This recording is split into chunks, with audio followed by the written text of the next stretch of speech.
At 45, Daniel Harper had finally achieved the dream he had been working toward for most of his adult life. After years of grinding through the corporate world, he had saved enough to buy a quiet home in the suburbs. The house was perfect, a two-story colonial with a spacious backyard, a high wooden fence for privacy, and a deck that overlooked a small, serene pond. It was the kind of place where he could finally breathe, away from the noise and chaos of the city. Daniel wasn't a man who needed much. He had always been pragmatic, preferring solitude over socializing. His new home was his sanctuary, a place where he could unwind after long days at work.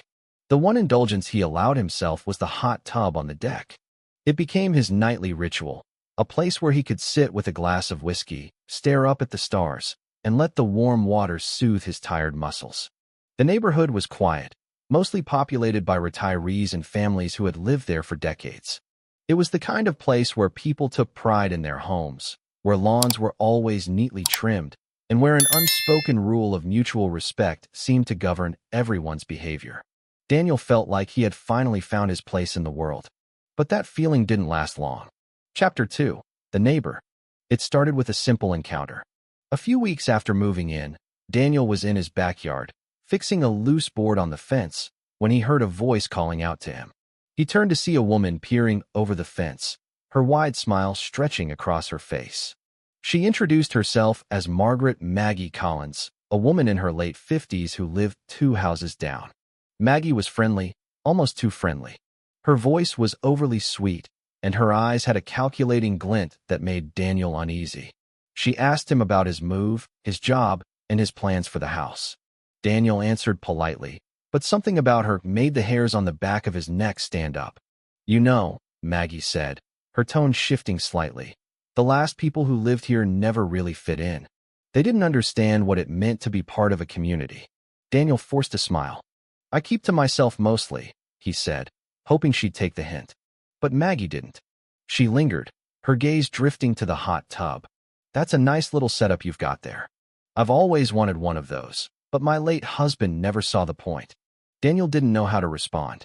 He muttered something about it being great after a long day, but Maggie's smile didn't falter.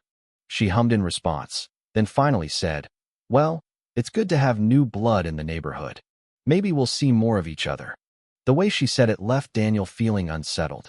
It wasn't a threat, not exactly, but there was something in her tone that made him feel like he was being watched. Chapter 3. The First Signs. A few days later, strange things started happening. It was subtle at first, little things that could have been coincidences, but felt wrong.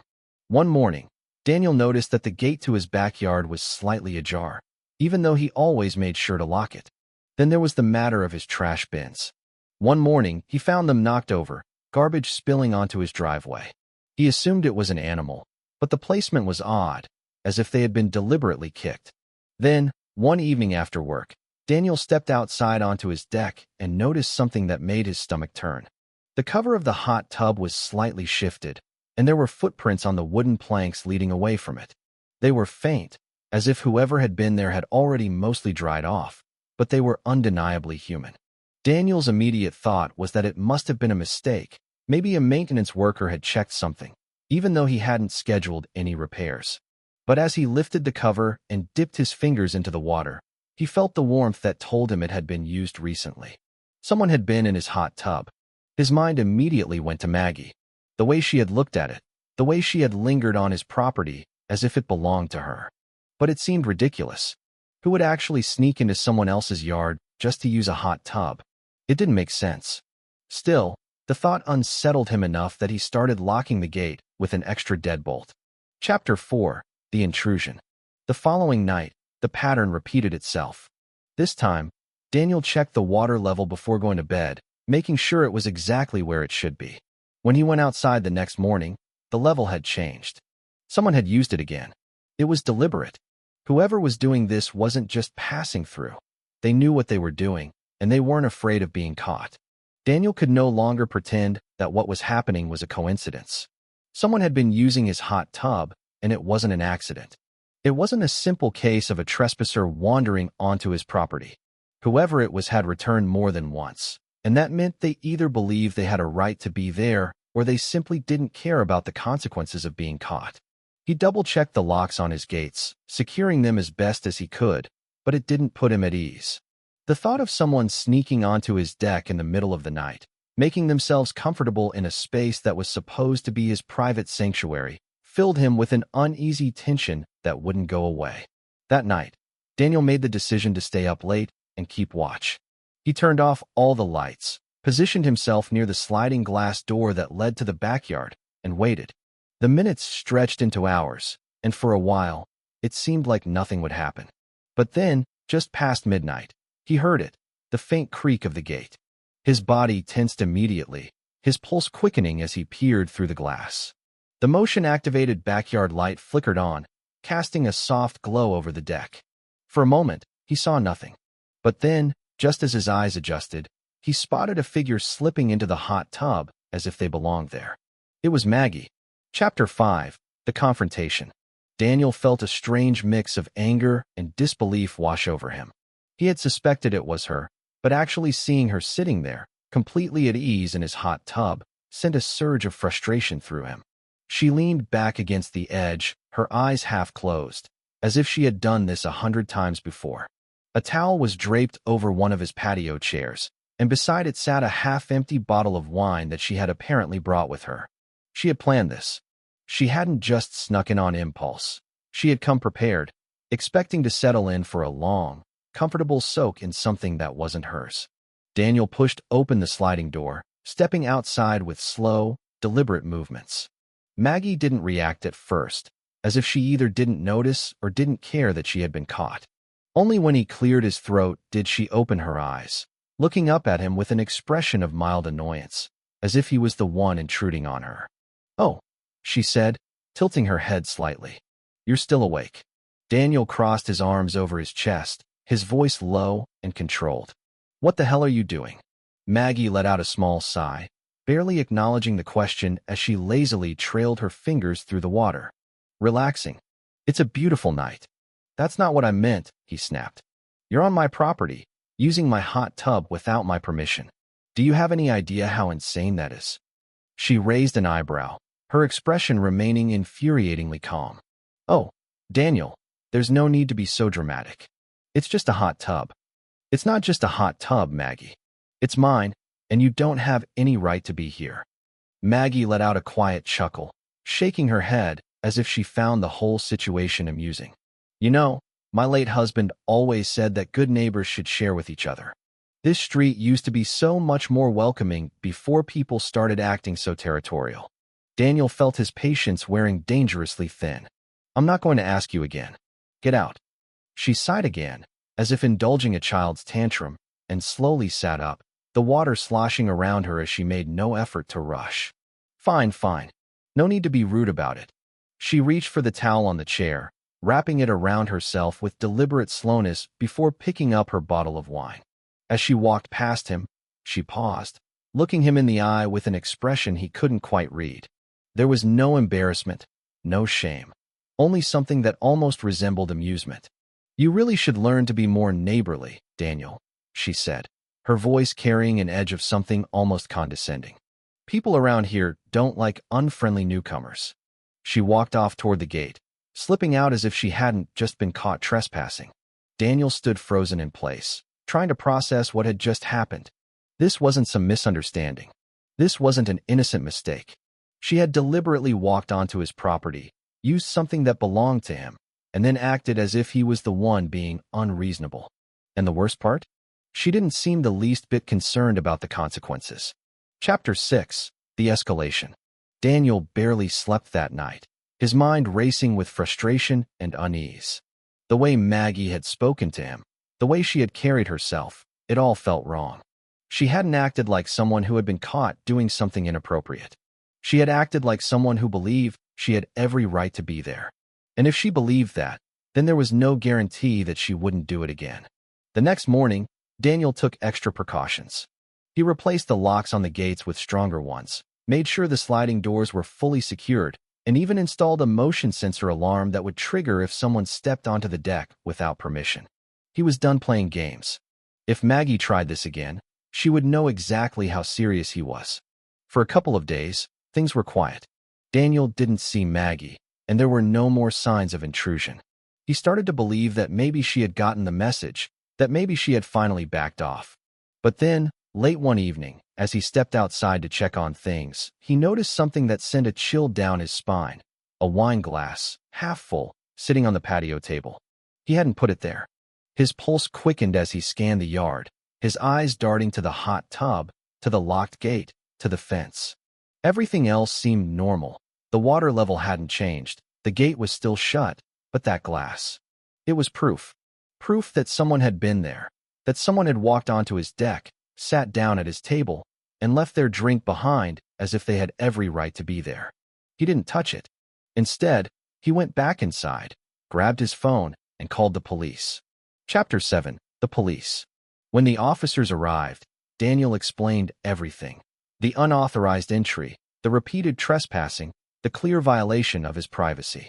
He led them to the backyard, pointed to the glass on the table, and explained that he hadn't placed it there. One of the officers, a man in his mid-50s with a tired expression, let out a small sigh. "You said this neighbor of yours has been doing this more than once." "Yes," Daniel said firmly. "And she's going to keep doing it if someone doesn't stop her." The officer exchanged a glance with his partner before turning back to him. "We can file a report, but unless she's here when we arrive or there's clear evidence of forced entry, there's not much we can do. If she claims she was never here, it becomes a he said, she said situation." Daniel gritted his teeth. He should have expected that answer, but hearing it out loud made his frustration boil over. "So what am I supposed to do? Just let her keep coming onto my property whenever she wants?" The officer sighed again, shaking his head. "Your best bet is to get a restraining order, but that could take some time." As the officers left, Daniel stood in his backyard, staring at that glass of wine sitting there like a mocking reminder that Maggie wasn't done. She wasn't going to stop. And worst of all, she knew she could get away with it. Chapter 8. The Psychological War. Daniel had never considered himself a paranoid man. He was rational, methodical, and preferred to solve problems with logic rather than emotion. But as he stood in his backyard, staring at the half-full wine glass that had been left on his patio table like some kind of taunt, he felt something shift inside him. This wasn't just about someone trespassing on his property anymore. This was about control, about someone deliberately testing his limits, pushing him just far enough to see how he would react. The fact that Maggie had come back after he had explicitly told her to stay away wasn't just an act of defiance. It was a declaration. He took a deep breath, forcing himself to think. He needed to be smart about this. The police had already made it clear that unless he had undeniable proof, they weren't going to do much. A report, a warning, maybe a conversation with her if she admitted to it, but beyond that, he was on his own. The suggestion of a restraining order lingered in his mind, but even that required more concrete evidence. He needed something indisputable, something that left no room for manipulation or lies. The next morning, Daniel ordered a high-resolution security system with motion detection and night vision, something that would capture everything in clear detail. He spent the afternoon installing cameras around his property, positioning them strategically so that every entrance, every angle of the deck, and every vulnerable point was covered. If Maggie came back, he would have undeniable proof. Chapter 9. The Trap. For a few nights, nothing happened. The footage was uneventful, just the occasional raccoon wandering across the deck, the wind rustling through the trees, the gentle movement of the water in the hot tub. Daniel checked the recordings obsessively each morning, expecting to find something, but there was nothing. Part of him wondered if maybe Maggie had finally gotten the message, if she had moved on to harassing someone else. Maybe the presence of police at his house had rattled her more than she let on. Then, on the fourth night, the alarm from the motion sensors went off at exactly 2:37 a.m. Daniel, already a light sleeper since all of this had started, was awake instantly. He didn't turn on the lights.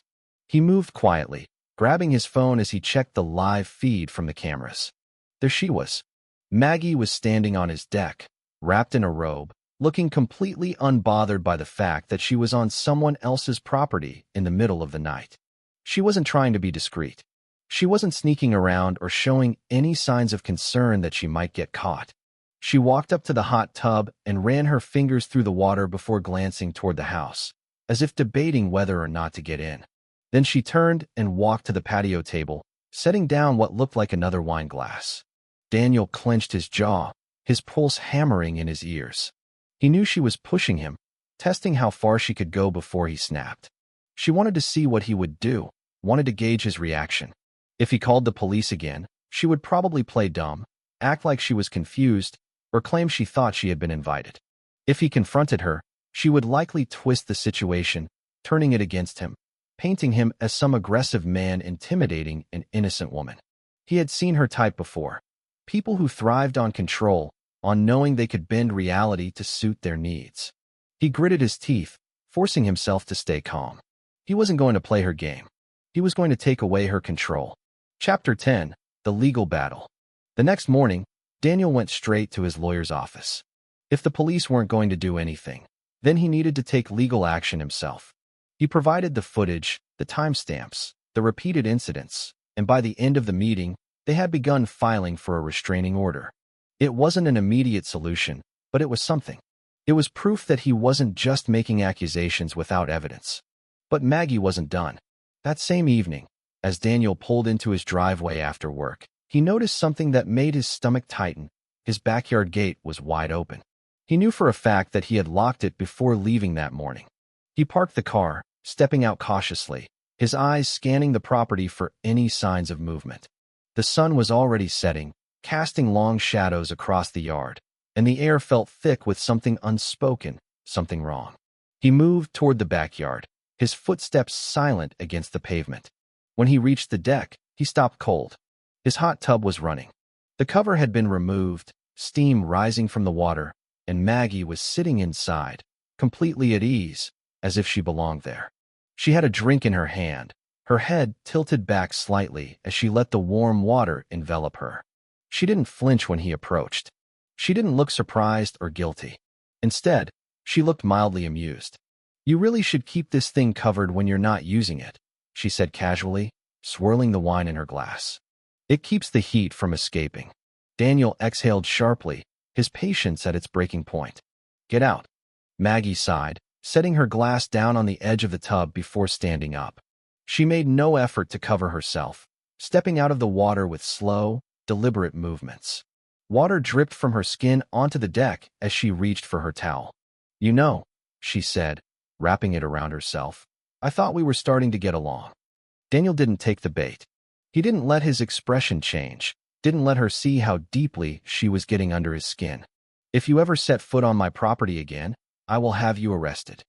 Maggie raised an eyebrow. "Oh, sweetheart, you've already tried that." She walked past him, the scent of her perfume cloying in the cool evening air. As she reached the gate, she glanced over her shoulder. "I hope you know this isn't over." Daniel didn't respond. He waited until she was gone, then turned back toward the hot tub, his hands clenched into fists.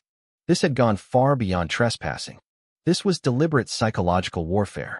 She wasn't just testing boundaries. She was asserting dominance, making it clear that she didn't see him as someone who could stop her. But she was wrong. Chapter 11. The Final Confrontation. That night, Daniel reinforced the locks, not just on the gate, but on every possible entrance she could use. He installed additional security measures, ones she wouldn't see, ones that would alert him the second she set foot on his property again. He wasn't going to sit back and let her dictate the terms of this situation anymore. 2 nights later, the alarms went off again. But this time, when Daniel checked the cameras, Maggie wasn't alone. She had brought someone with her, a man, taller than her, dressed in dark clothing. They spoke for a moment, too quietly for the microphones to pick up, and then the man reached into his pocket, pulling out what looked like a set of tools. Daniel's stomach dropped. They were trying to break in. This wasn't just harassment anymore. This was escalation. He didn't hesitate. He grabbed his phone and dialed 911, his voice steady despite the adrenaline surging through his veins. "I have 2 people attempting to break into my property. I have them on video. Send someone now." The dispatcher asked for details, but Daniel barely heard her. His eyes were locked onto the screen, watching as the man fiddled with the lock, Maggie standing beside him with that same infuriating smirk. The second they realized they were being watched, it would already be too late. The police were on their way, and this time, there would be no excuses. Chapter 12. The Endgame. Daniel had never been the kind of man who relied on the authorities to solve his problems. He was used to handling things himself, using logic and patience to get through any situation. But as he watched the live feed of Maggie and the unknown man trying to break into his property, something inside him told him that logic wasn't going to be enough anymore. This wasn't just about trespassing, about some unstable neighbor who didn't understand boundaries. This was something else entirely. This was deliberate, methodical, and if he didn't take action now, he knew things would only escalate further. The police dispatcher kept talking, asking for details, but Daniel could barely focus on her words. His eyes were locked on the screen as the man continued to work at the lock, the metallic glint of his tools catching the dim glow of the streetlight.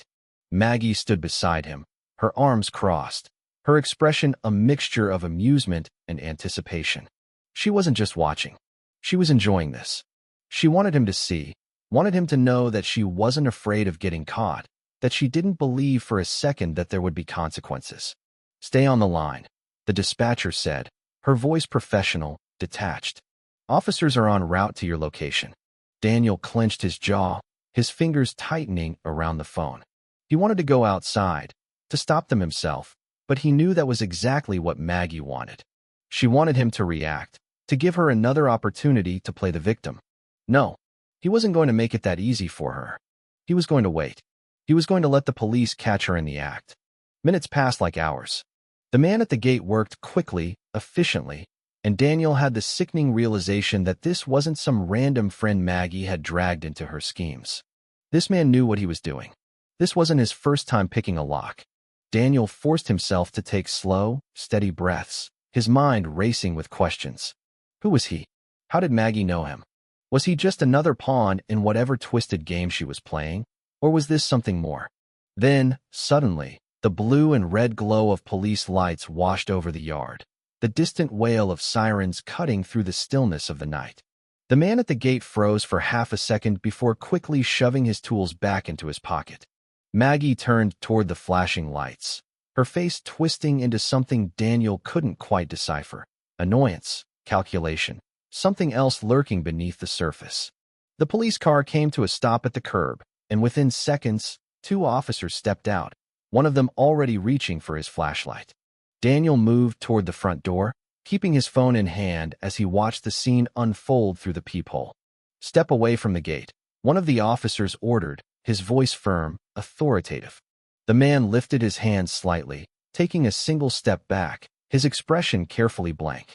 Maggie, on the other hand, immediately put on her best performance, her voice rising in practiced distress.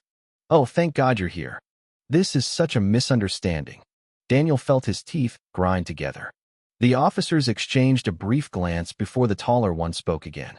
"We received a report about an attempted break-in at this address. Do you want to tell me what you two are doing here?" Maggie placed a hand over her chest, her eyes widening in an expression of pure innocence. "Officer, this is just ridiculous. I live right down the street. Daniel and I are neighbors. We had an agreement that I could use his backyard whenever I wanted, but I guess he changed his mind without telling me." Daniel's stomach twisted. She was good at this, too good. Her tone, her body language, everything was crafted to make her look like the reasonable one, like she was the victim of some cruel misunderstanding. The officer glanced toward the man beside her. "And you?" The man shrugged. "I was just helping her out. She said she lost the key." The officer's jaw tightened slightly. "So you thought the best course of action was to pick the lock?" Maggie let out a dramatic sigh. "I didn't realize he was going to do that. I just needed to grab something I left in Daniel's backyard. I didn't think it would be such a big deal." Daniel had heard enough. He pulled open the door and stepped outside, his pulse steady but his anger barely restrained beneath the surface.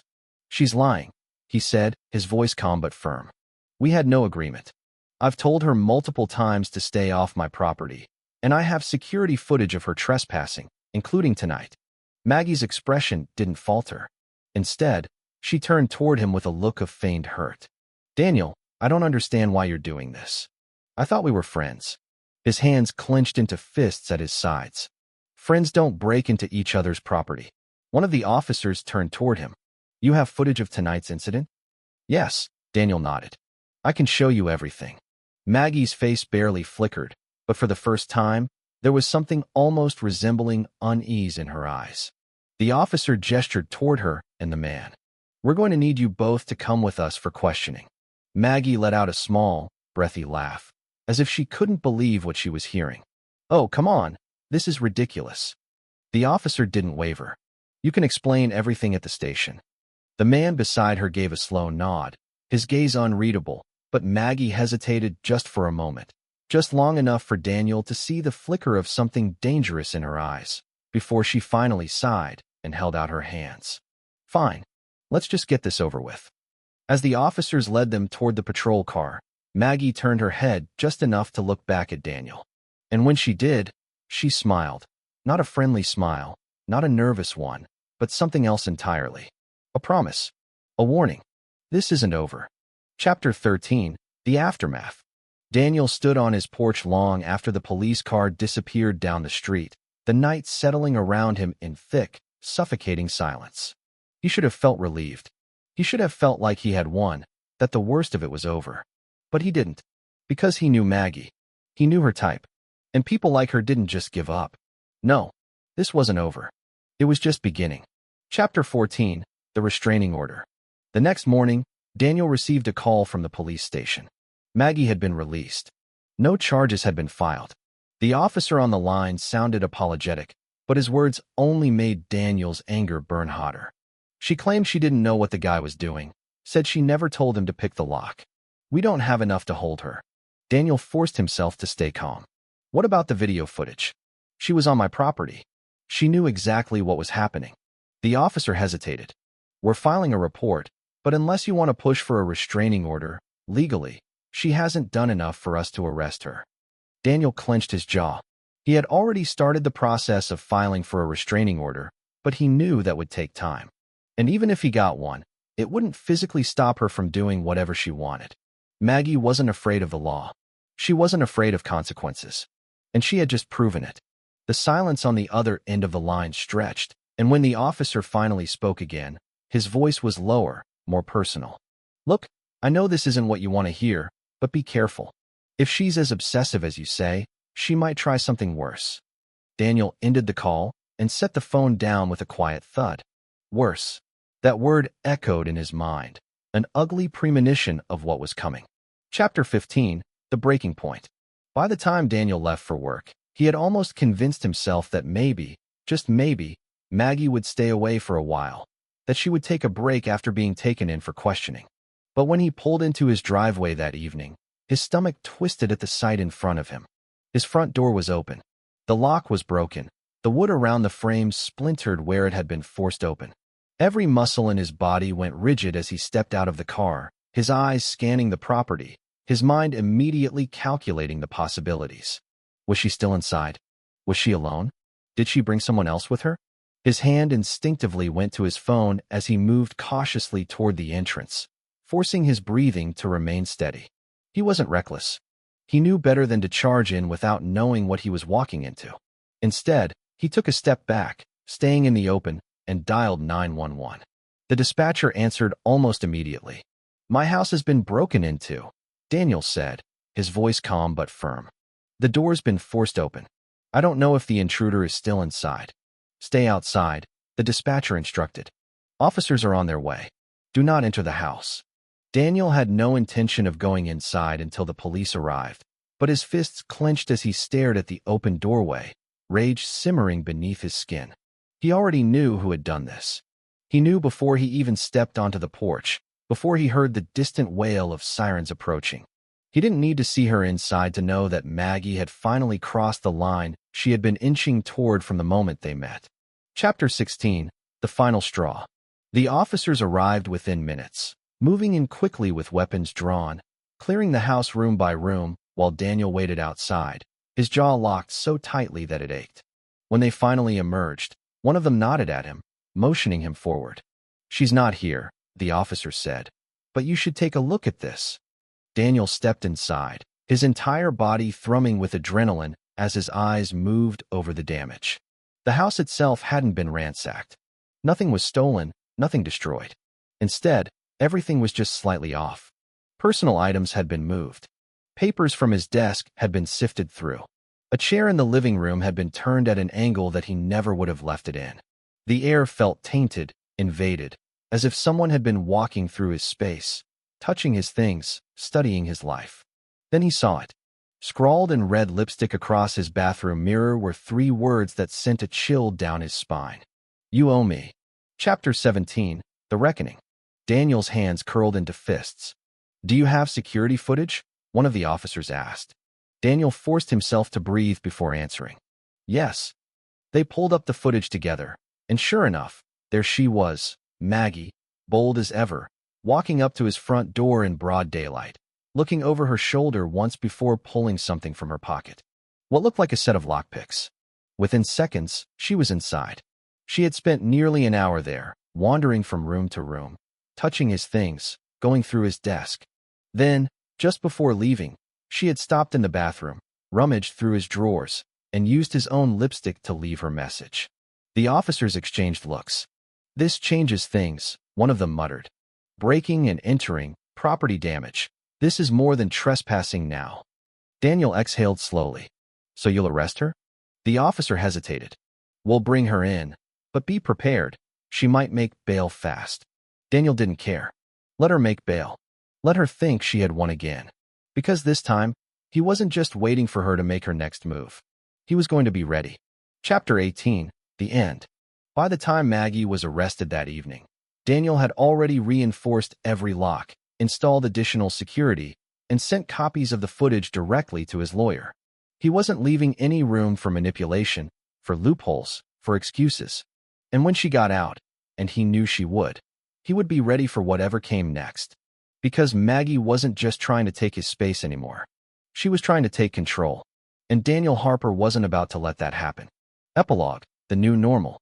Daniel had thought that Maggie breaking into his home and leaving that message on his mirror was the worst she could do. But he had underestimated her. He had underestimated just how deeply she was willing to dig her claws into his life, how far she would go to prove that she had control over the situation. The night after her arrest, he slept for the first time in what felt like weeks, convinced that she would remain in custody long enough for him to regain some sense of normalcy. He was wrong. By noon the next day, she was out on bail. He found out when his phone vibrated with a notification from his security system. He checked the feed immediately, his stomach twisting as he saw her standing just outside the property, just beyond the reach of the cameras, as if she knew exactly where the blind spots were. She didn't try to come inside this time. She just stood there, staring at his house, waiting. Daniel's blood ran cold. She knew she couldn't cross the line again. Not yet, not while the police had a close eye on her. But she also knew how to get under his skin, how to remind him that she wasn't going away. This wasn't just about trespassing anymore. It was about psychological warfare. For the next several days, it was the same thing. He would leave for work, come back, and find some small sign that she had been there. A single footprint in the dirt near the back fence, a fresh cigarette but on the sidewalk near his driveway, even though she didn't smoke. Once even an old scarf draped over his mailbox, something that didn't belong to him but smelled faintly of her perfume. She wasn't breaking in anymore, but she was letting him know that she could. His lawyer had already filed for the restraining order, but that process took time. He wasn't willing to wait. He upgraded his security system again, this time installing additional motion sensors in the blind spots. He reinforced his windows, changed the locks again, and made sure that every point of entry was covered. But it wasn't enough. He knew it wasn't enough. Then, one night, the game changed. Chapter 19, The Final Confrontation. It was past midnight when Daniel heard the sound of shattering glass. The noise jolted him upright, his heart hammering against his ribs as he grabbed his phone, his fingers instinctively switching to the security feed. What he saw sent a sharp spike of adrenaline through his veins.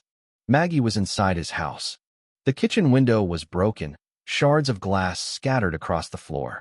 She stood in the dim light, her posture eerily relaxed, as if she had just come home after a long day instead of breaking into someone else's property. She wasn't alone this time. The man from before, the one who had tried to pick his lock, was standing beside her. They were speaking, but Daniel couldn't hear the words. His hands were steady as he reached for his phone and dialed 911. There was no hesitation in his voice when the dispatcher answered. There's a break-in at my house. 2 intruders. One of them is a repeat offender. I have live security footage. Send units now. The dispatcher confirmed that officers were on the way, but Daniel wasn't taking any chances. He had no intention of waiting in his bedroom while Maggie wandered through his house like she owned it. He moved silently, retrieving the legally registered firearm he kept locked in a biometric safe in his office. He wasn't a man who liked violence, but he also wasn't a man who was going to sit back and allow himself to be cornered in his own home. He could hear them moving through the house now, their footsteps deliberate, unhurried. She wasn't here to steal anything. She wasn't here to leave another message. She was here to make sure he knew that nothing he did could stop her. He positioned himself in the hallway, partially concealed by the shadows, his body tense but his hands steady. He could hear her voice now, low and smooth, carrying that same unsettling amusement she always had. "He thinks he can win," she murmured, as if this was just a game. The man beside her chuckled. "He's making it fun, at least." Daniel stepped forward, his voice cutting through the dark. "The police are on their way." Maggie didn't flinch. She turned her head slightly, as if finally acknowledging him.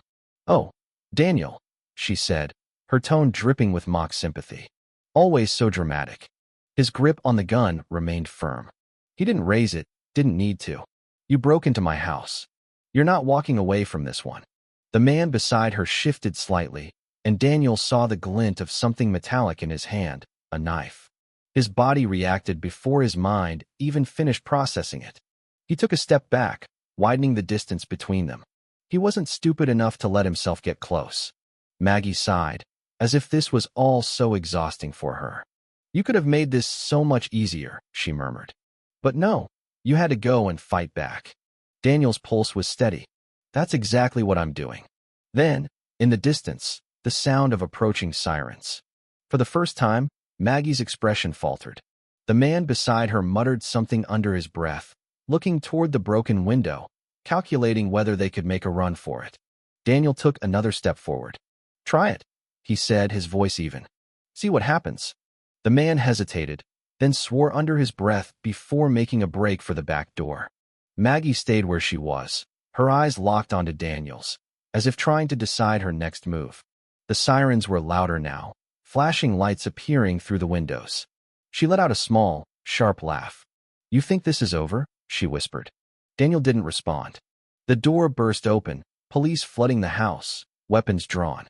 Maggie finally raised her hands in surrender, her smile never fading, even as they placed her in cuffs, even as they dragged her away. She kept her eyes on him. Daniel exhaled slowly, his hands finally relaxing as the officers cleared the house. One of them approached him, taking his statement, asking if he was hurt. He wasn't. He was fine. He was better than fine. Because for the first time, he saw something different in Maggie's expression as they led her outside, fear. For the first time, she wasn't in control. And that, more than anything, told him that he had won. Chapter 20. The Aftermath. Daniel watched from his porch as the police car carrying Maggie disappeared down the street, the red and blue lights casting eerie flashes against the houses. The night air was heavy, filled with the scent of broken glass, disturbed dust, and something far more intangible, the lingering presence of someone who had made it their mission to invade his life. Even as the sound of sirens faded into the distance, his body remained tense, his mind struggling to accept that this was finally over. He had spent weeks living with the constant dread that she would return, that no matter how many times he told her to stay away, no matter how many locks he installed or reports he filed, she would always find a way back. But now, for the first time, it felt different. This wasn't another warning. This wasn't just another escalation. This was the end.